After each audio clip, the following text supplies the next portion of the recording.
సత్యనారాయణ స్వామి వ్రతం రోజు CC footage ద్వారా మధు విషయంలో లోహిత కుట్ర తెలుసుకుని చెంప పగలగొట్టి షాక్ ఇచ్చిన నాగవల్లి.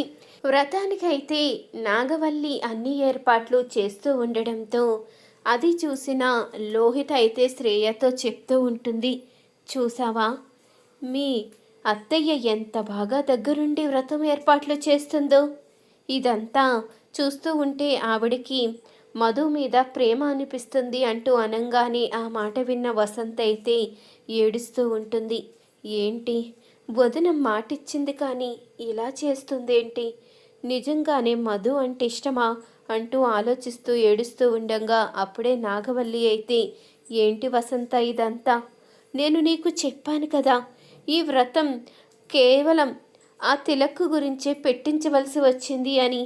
మరి అయినా నువ్వు ఇలా కన్నీళ్లు పెట్టుకుంటే ఎలాగా, ఇలా కన్నీళ్లు పెట్టుకోవద్దు అంటూ నాగవల్లి అయితే చెప్తుంది. మరొక వైపు ప్రమీల అయితే ఇక మధు దగ్గరికి వచ్చి, అమ్మ మధు, ఈ నగలన్నీ మీ అత్తగారివేనమ్మా, ఇవన్నీ వేసుకుని వ్రతంలో కూర్చో. నువ్వు ఇంటి కోడలుగా జర్జాగా ఉండాలి కదా, అలా జర్జాగా ఉండాలి అన్నా, మీ అత్తగారిలా హుందాగా ఉండాలి అన్నా ఈ నగలు నీ మెడలో ఉండాలి. సాంప్రదాయం ప్రకారం ఈరోజు ఈ ఇంటి కోడలికి ఈ నగలిస్తారు. అదే సాంప్రదాయంతో ఈ నగలు నీకు ఇస్తున్నానమ్మా, మెడలో వేసుకుని చక్కగా రెడీ అయి కిందికి రామ్మా. అందరూ కూడా ఈ ఇంటి కోడల్ని చూసి ఆశ్చర్యపోవాలి. ఇంత అందమైన ముద్దుగుమ్మ ఇంటికి కోడలుగా వచ్చిందని అందరూ కూడా అనుకోవాలి అంటూ ప్రమీల చెప్పంగానే, సరే ఈ నగలన్నీ నేను వేసుకుంటాను అత్తయ్యగారు అంటూ చెప్తూ ఉంటుంది మధు అయితే. ఏంటమ్మా అత్తయ్యగారా, మళ్ళీ ఒక్కసారి పిలువమ్మా అంటూ అనంగానే, వేసుకుంటాను అత్తయ్యగారు అంటూ చెప్తూ ఉంటుంది మధు అయితే. నీలాంటి మంచి భార్య మా మ్యాడీ బాబుకి దొరికినందుకు ఎంతో సంతోషపడుతున్నానమ్మా. అసలు మ్యాడీ బాబు జీవితంలో ఎలాంటి భార్య వస్తుందో శ్రేయ అనుకున్నారు కానీ శ్రేయ మ్యాడీకి తగిన భార్య కాదని నా మనసుకి ఎన్నోసార్లు అనిపించేదమ్మా. కానీ ఆ దేవుడు నీలాంటి చక్కని కుందని బొమ్మలాంటి భార్యను మ్యాడీ బాబుకిచ్చాడు. నాకు ఎంతో సంతోషంగా ఉంది అంటూ ప్రమీల అయితే చెప్పి వెళ్తుంది. అప్పుడే ఇక మధు అయితే వ్రతానికి రెడీ అవుతూ ఉండగా మ్యాడీ అయితే అడుగుతూ ఉంటాడు, ఏంటి చక్కగా వ్రతానికి రెడీ అయిపోతున్నావు, అసలు మనం భార్యాభర్తలమే కాదు అంటుంటే నువ్వు వ్రతానికి రెడీ అవుతున్నావు అంటూ అడుగుతూ ఉండగా, మరి రెడీ అవ్వకపోతే ఏం చెయ్యమంటావు, సరే నీ ఇష్టం, పద అందరి ముందు చెప్పు, మేమిద్దరం కేవలం భార్యాభర్తలుగా నటిస్తున్నాం తప్ప మా ఇద్దరి మధ్య భార్యాభర్తల బంధం అన్నదే లేదు, మేము ఈ వ్రతం చెయ్యం అని అందరి ముందు చెప్పు. అప్పుడు కావాలని పంతంతో పగతో ఈ వ్రతం ఏర్పాటు చేసిన ఆ తిలక్కి మంచి అవకాశం దొరుకుతుంది. మీ నాన్నగారు రాజకీయంగా ఎదగకూడదని అతను ఏదేదో ప్లాన్ చేస్తున్నారు. అతని ప్లాన్ తిప్పుకొట్టడానికి మీ మమ్మీ వాళ్ళు కూడా ఈ వ్రతాన్ని ఏర్పాటు చేశారు. ఇప్పుడు నువ్వు గనక వెళ్ళి ఈ వ్రతం నేను చెయ్యను మమ్మీ, నాకు ఇష్టం లేదని చెప్తే తర్వాత వాళ్ళ పరువే పోతుంది. నువ్వే ఆలోచించు, నేను ఇదంతా ఆలోచించి ఈ నిర్ణయం తీసుకున్నాను మ్యాడీ, తర్వాత నీ ఇష్టం అంటూ ఇక మధు చెప్పంగానే, సర్లే అలాగైతే ఇక చేసేదేముంది, నేను కూడా వ్రతానికి రెడీ అవుతాను అంటూ మ్యాడీ కూడా వ్రతానికి అయితే రెడీ అవుతాడు. ఇక మధు మ్యాడీ ఇద్దరూ కూడా ఎంతో చక్కగా రెడీ అయి కిందకైతే వస్తారు.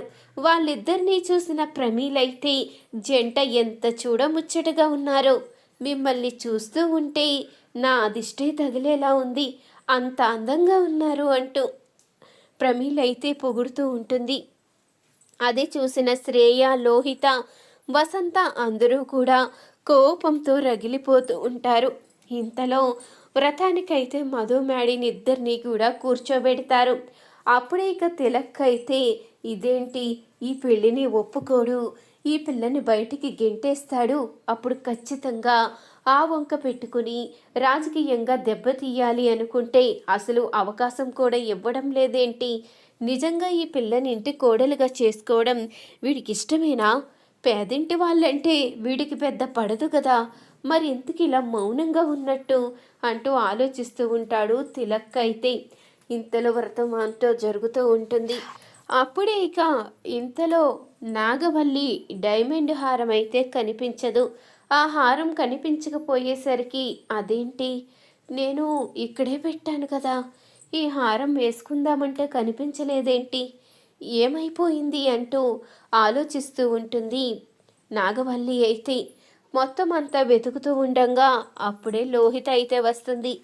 ఏమైందంటీ, ఏం జరిగింది అనంగానే ఇక నాగవల్లి అయితే నా డైమండ్ హారం కనిపించడం లేదు, ఈరోజు మెడలో వేసుకుందామని ఇక్కడే పెట్టాను, ఏమైపోయింది అంటూ అనంగానే అయితే ఇందాక మధు ఇటువైపు రావడం చూశానంటీ, తను గనక తీసుంటుంది.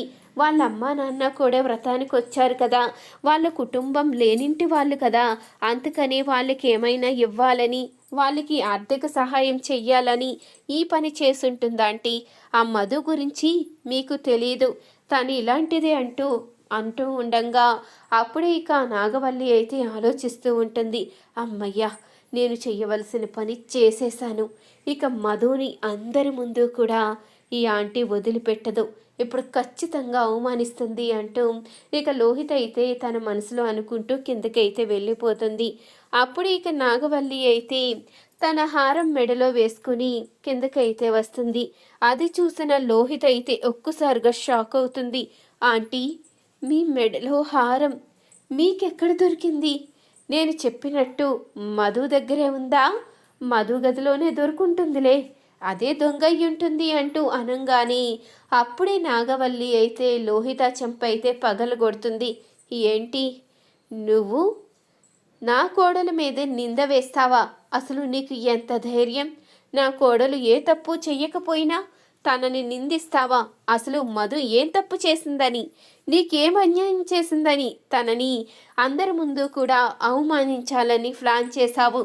నేను నా హారం కనిపించకపోయేసరికి నువ్వు చెప్పిన మాట నమ్మేసి మధుని అందరి ముందు నిందించి అవమానిస్తానని ఎలా అనుకున్నావు? నేను అంత గుడ్డిగా ఎవ్వరి మాట నమ్మను, అందులోకి నువ్వు చెప్పిన తర్వాత అస్సలు నమ్మను. నేను సీసీ ఫుటేజ్ మొత్తం చెక్ చేశాను, నువ్వే నా హారం కుట్టేసి మధు గదిలో పెట్టి ఇప్పుడేమో ఏమీ తెలియనట్టు నా దగ్గరికి వచ్చి మధు ఏ దొంగతనం చేసిందన్నట్టు మాట్లాడుతున్నావు. అసలు నువ్వు మనిషివేనా? ఎందుకింతగా దిగజారిపోతున్నావు? నువ్వు ఇంకొకసారి గనుక ఇలాంటి పనులు చేస్తే మెడ పట్టుకుని బయటికి గెంటేస్తాను, అది గుర్తుపెట్టుకో. అందరి ముందు ఇంటి కోడల్ని అవమానిస్తే ఇంటి పరువు పోతుందని నాకు తెలీదా? ఒకవేళ నిజంగా మధు ఇలా చేసున్నా అందరి ముందు నేను అడిగి ఉండేదాన్నే కాదు. నీకు ఆ విషయం తెలియక పాపం అందరి ముందు మధుని అవమానించాలని ఇలా చేసినట్టున్నావు. మళ్ళీ గనుక ఇలాంటివి రిపీట్ అవుతే నువ్వు ఇంట్లో ఉండవు, అది గుర్తు పెట్టుకుని ఒళ్ళు దగ్గర పెట్టుకు ప్రవర్తించు అంటూ నాగవల్లి అయితే ఇక లోహితకి దిమ్మ తిరిగే షాక్ అయితే ఇస్తుంది. ఇక వ్రతం పూర్తయిన తర్వాత మధు మేడి ఇద్దరూ కూడా అందరి దగ్గర దీవెనలు అయితే తీసుకుంటారు. అప్పుడే ఇక తిలక్ అయితే మీకు ఇష్టం లేకున్నా ఒకవేళ ఇష్టమైనా నాకు తెలియదు, కానీ గుడి ఆచారం ప్రకారం మీ పెళ్లి జరిపించాను కాబట్టి మీ ఇద్దరూ కూడా ఎప్పటికీ అలాగే కలకాలం కలిసి ఉండాలి. పెళ్లి జరిపించిన నాకు అసంతృప్తి మిగలకుండా ఎంతో సంతోషంగా వెళ్ళేలా చేశారు. మీ ఇద్దరూ కూడా ఇలా చిలుకా గోరింకల్లా ఎప్పుడూ కలిసే ఉండాలి అంటూ ఇక తిలక్ అయితే దీవించి అక్కడి నుంచి వెళ్ళిపోతాడు. పాపం ఏదో జరుగుద్దనుకుని వచ్చాడు, కాకపోతే ఇక్కడ జరిగింది చూసి నోటంట మాట రాక ఏమనాలో తెలియక పాపం ఇలా అని వెళ్ళిపోయాడు అంటూ నాగవల్లి అయితే దేవేంద్రతో చెప్తూ ఉంటుంది. ఇక మధు విషయంలో నాగవల్లి చూపిస్తున్న ప్రేమకి లోహిత్ అయితే కోపంతో రగిలిపోతూ ఉంటుంది. ఈ వీడియో గనుక మీకు నచ్చినట్లయితే తప్పకుండా ఒక లైక్ చేయండి. మా ఛానల్ని సబ్స్క్రైబ్ చేసుకొని పక్కనే ఉన్న గంట సింబలపై ఆల్ అని క్లిక్ చేయండి. అప్పుడే మేం పెట్టే ప్రతి వీడియో మీరు మిస్ కాకుండా చూసేవచ్చు.